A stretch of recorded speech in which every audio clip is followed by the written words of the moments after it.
I just left Sydney after spending 7 months in the city, being diagnosed with 2 tumours, having a Whipple's operation, and I'm back home in country Victoria to see my friends and family who I haven't seen since the operation, and I'm here to just reflect on my time in Sydney and share the story.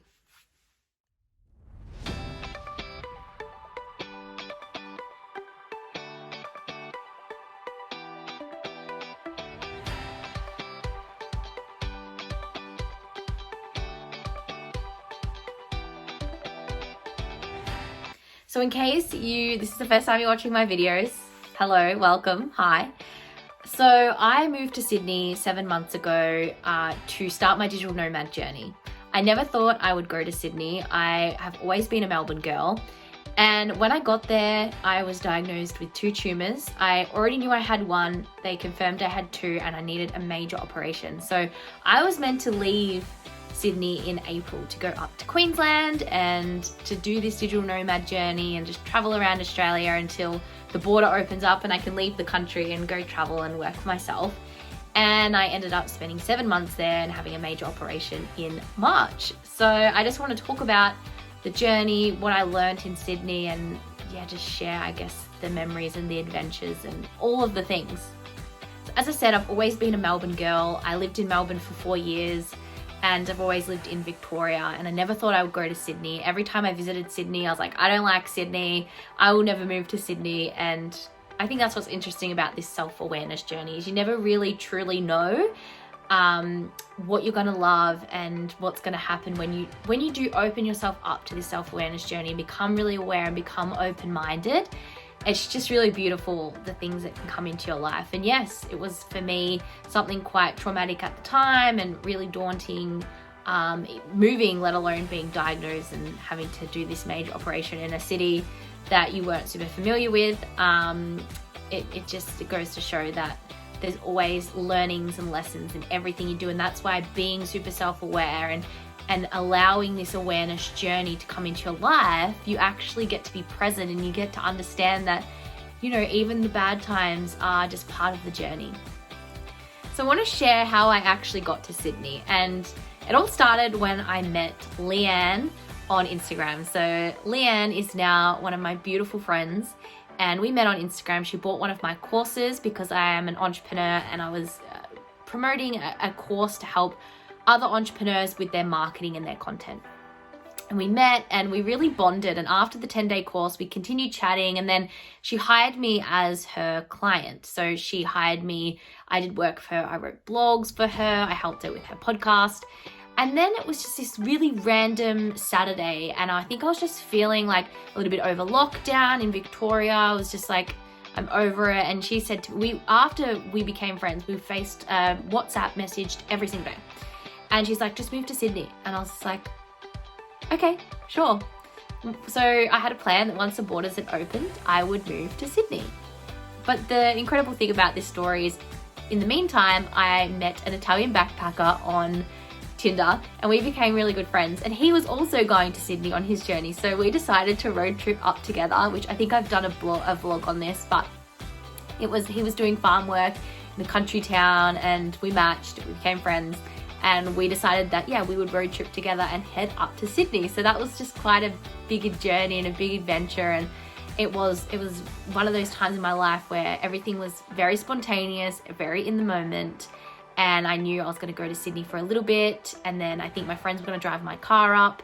And then I was going to head on to Queensland, which was going to be where my best friend lived.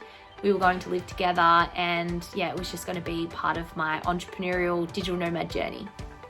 So once I hit Sydney, I met Leanne for the first time and we were moving in together. I had never met her partner, and I was always going to live with her, never met her, and we hit it off straight away. Of course, it was like we had known each other. And I lived with her in Maroubra, which is in just south of Coogee and Bondi.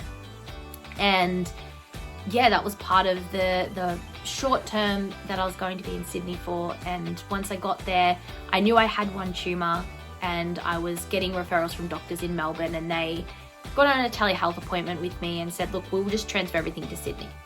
This was the 12th or 10th of December. And by the 28th, I was in a surgeon's room talking about a Whipple's operation, which is just insane. So once I saw that surgeon, he told me my options. I needed a few more tests to confirm. And then on March 2, as you know, I went in for that Whipple's operation. And of course, by April, when I did want to leave, I was not ready to go. I was not ready to do anything. And my whole plans had changed. Everything had changed. My whole outlook on life had changed. And I knew I needed to come back and see my family. I did try when I first got diagnosed with the 2 tumors to come home just for a quick visit. The surgery was already set in Sydney. People asked me, why didn't you get it done in Melbourne? With COVID restrictions and with everything already sorted, it was just easy for me to get it in Sydney. And in the end, it worked out better because my parents wouldn't have been traveling back and forth to Melbourne every day. I wouldn't have been allowed to have them both in the hospital room. I would have only allowed one. So it just worked out better that I did it in Sydney. And I tried to fly home, but every time I tried to fly home, COVID kicked in and I had to cancel my flights. I had to keep canceling my flights.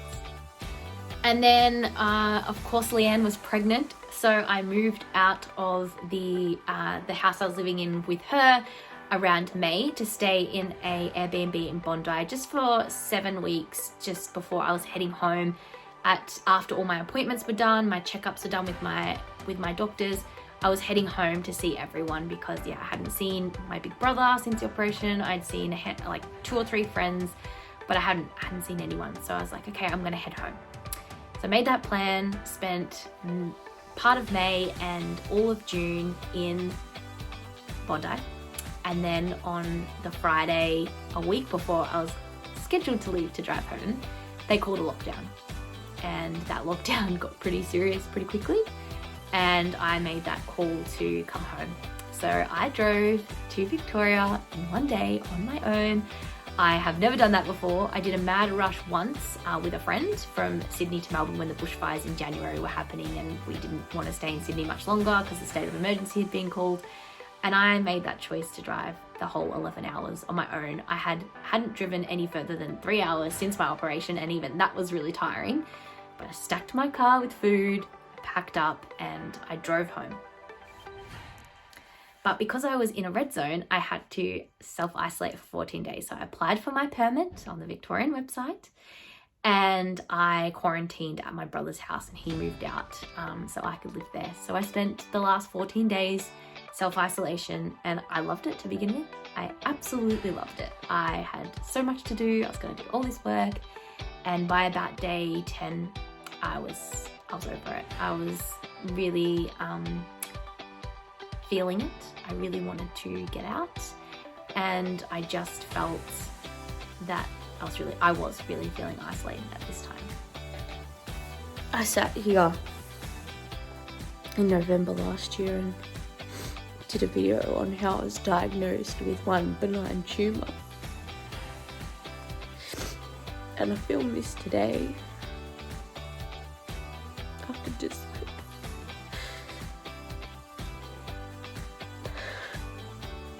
the hardest time I've ever had to go through. After being diagnosed with 2 tumours,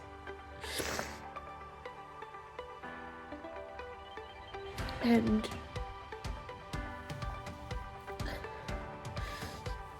I'm just on the back of 14-day self-isolation so I could come home and see everyone that I haven't seen since before all of this. And I'm just tired.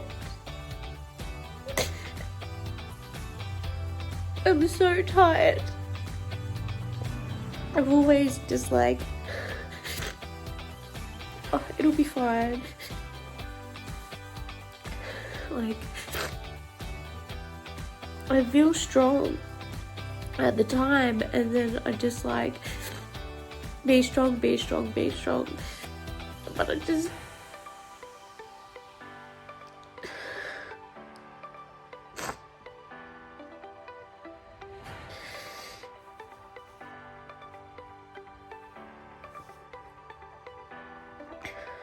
don't want to be stronger.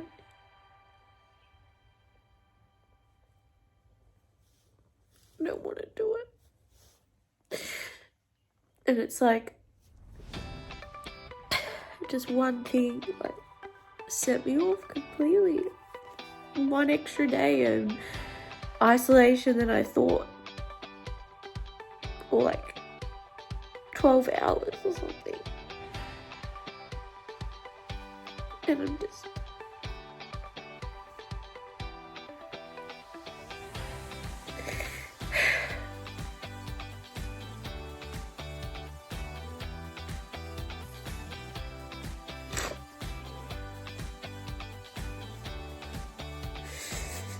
And everyone says like, oh, you've been through worse, you can get through this. It's like, no shit. But like, how many times can you just go through more shit before you just about enough?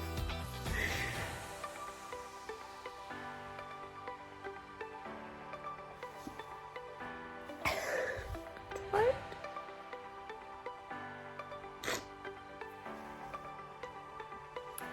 But what I did do is I reflected a lot on the journey in Sydney, and what it gave me is a true connection with myself. It allowed me to start this self-awareness journey properly, even though I've always been doing it. It brought awareness to the self-awareness journey. I connected with some really incredible people, like people I never thought I would meet, and taught me so much, and I'm so grateful for that experience, even though, yeah, like my life changed so much and I've come back completely different than when I left. The day I left for Sydney, I was out at the pub until like 2 a.m, whatever time it was. So, you know, I don't drink anymore, which I'm going to do a whole YouTube episode on. And yeah, everything, I'm a very different person now coming back, and it was really nice to reflect on what Sydney gave me. And I think the funny thing is about going to Sydney as your first digital nomad location is it's the most expensive place to live in Australia. And I managed to pay more rent as an entrepreneur than I ever had before. When I had a consistent income as a full-time employee in Melbourne, I paid less rent than I did as an entrepreneur and digital nomad in Sydney. So that was a really incredible milestone to reach. And I didn't even realize that until coming home, like, wow, I actually did that. And I managed to do that, and I think that's, I'm really proud of that experience, to be fair. But I just want to go through some of the lessons, I guess, that Sydney taught me, and I've been reminiscing on Sydney, and yeah, going from not really wanting to ever live in Sydney to being like, yep, I know some people there, I want to move there, to bang, having to be there for 7 months, major operation, diagnosed with neuroendocrine cancer, not being able to get home because of COVID, spending 14 days in isolation just to see your friends and family. Like, it's definitely been a journey and a very crazy ride. So some of the lessons is to never judge a book by its cover. And I know we know this one, I know it, but it's just such a good reminder, even a destination, right? As I said, I was very anti-Sydney. I've always been anti-Sydney. And when I went in and explored it as someone living there, not just a tourist, and this is the thing, exploring places as if you're living there instead of just a tourist, you get so much more out of it. You'll see so much more. Having connections in a location is really powerful because it allows you to see that place from a really different perspective and as a normal life. And you know, Sydney's one of my homes now, and it's crazy to think that I hated it. You know, 2 years ago, even 12 months ago, I would never thought I'd be living in Sydney. The next lesson is connection is so important, even online connection. Like, I built all these friendships online and then got to meet them in person. Like, it's just insane. I think it's super incredible to build those connections online, and never underestimate the power of saying hello to someone on Instagram, or, you know, jumping on a call with someone that you've met online. I think it's insane, but so powerful. The next one was that things happen really quickly and you just have to stay grounded. Everyone always said to me, like, you've handled this news so well and this change, and I think the one thing that I really tried to do was to stay grounded and know it's going to be okay. I meditate, I journal, I do all of those things to help me when things get really bad. You can do them if you're feeling really good and you don't do them, and you're like, it's because I feel good, I don't need to. Then when things get bad and you try to pick them up, you can't, and they just don't have the impact. That's why you have to do things whether you feel good or you feel bad, because they all come together and really help you in that balance. So I think staying grounded during this time was really helpful, and living by the ocean really helped with that. I know for sure that I'll live by the ocean. That's where I'll live. I you know, even living in Sydney made me realize how it grounds you, how it makes you feel, and it was just an amazing experience. I'd never lived by the ocean for a long period of time. I loved going there as a kid. I loved being there, but actually living there was just so good. The next lesson that I learned is you can make friends as an adult. It might just take you a bit of time, but it is truly possible. I think for me, growing up with a big friendship group and having a big friendship group, sometimes you don't always look outside for new friends. And then when you become an adult, it's really hard to make friends because people don't have the same mentality. They have their friends, they don't necessarily want new friends, things like that. But it is totally possible. It is totally possible to make friends as an adult. And I think it's just, getting yourself out there and connecting with people online, or going to an event that you might not go to usually, just to make connections is really powerful. And the last two, number one is the good and bad days. There's going to be so many of them, and when it's a bad day, you just know there's going to be a good day, and when it's a good day, you just enjoy it. But even with the bad days, you have to just be in the moment. And it was a consistent reminder for me that when days were bad, like, for example, even lead up to the surgery, I was fine. But obviously in hospital, things got hard. Out of hospital, things were hard. And then like even in isolation, I had a really bad few days, and I was like, there'll be good ones. And I think you just have to consistently remind yourself that that's the roller coaster. And sometimes it's like, I feel like I'm having more bad days than good, but it's just because you're heightened by them. And the last one is listen to your body, and you get better at this. When I always used to think when people said like, listen to your body, I'd be like, I don't get that. Like, I don't even know what that means. Like, I don't think that's a thing. Like, no one can listen to their body.